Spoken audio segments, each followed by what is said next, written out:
Christy, wag! Christy! Huwag mo pakakasalan ng lalaking yan! Jordan! Hindi mo siya pwedeng pakasalan. Kasi niloloko ka lang niya. Tumigil ka na, Jordan. Si Leon at si Shaira, Christy, magkapatid sila. Sinabi ng tama na! Pinagtaluhan nila ang pagdakip sa'yo noon. Kaya tayo nagkalayo. Matagal na nila tayong niloloko. Matagal ka na niyang niloloko!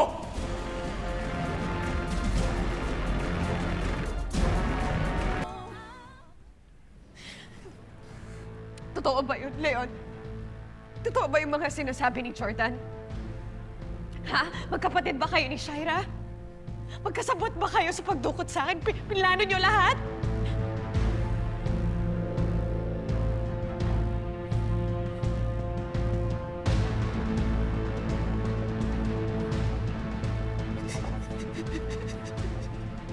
Tawarin mo ako.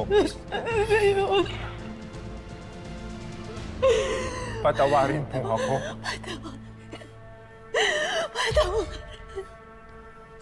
Patawarin! Hayop ka! Hayop ka! Hayop yan! Anong patawarin?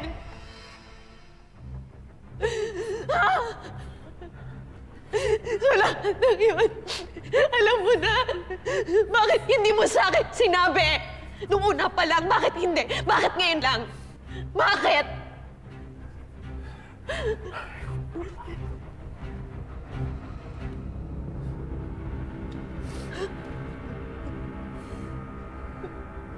Pinagsisisiyo ko lahat ng ginawa ko sa'yo. Ang akala ko, matatakasan ko ang konsensya mo. Na magsasama tayo ulit. Na mamahalin mo ako ng habang buhay. Pero hindi pala. Hindi pala. Hindi pala.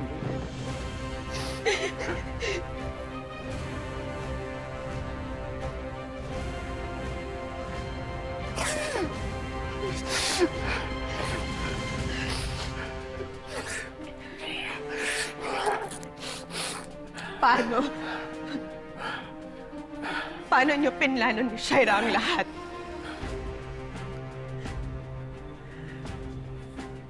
Pupunta pa ba yung Congressman Rodriguez dun sa resort nyo sa susunod na buwan? Bakit? May plano kayo kay Congressman? Akala ko ba wala kang interest dun sa samahan?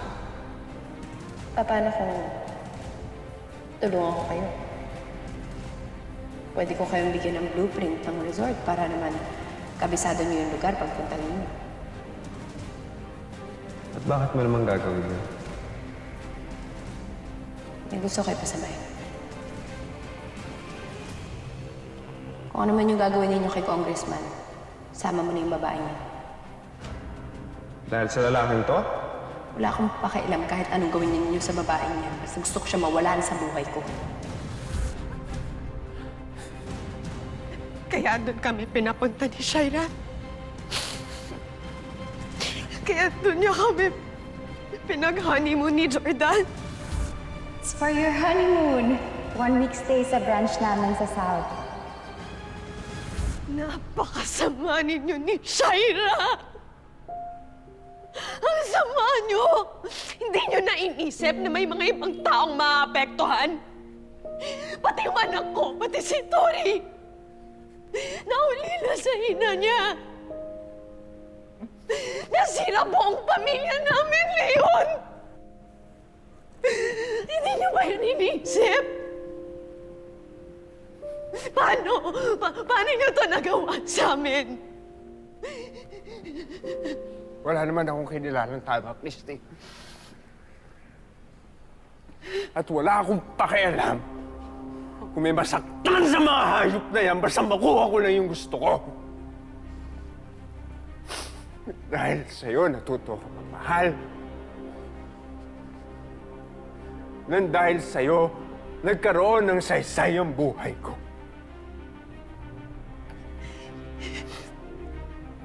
Alam kong masama yung ugat ng pagkikita natin.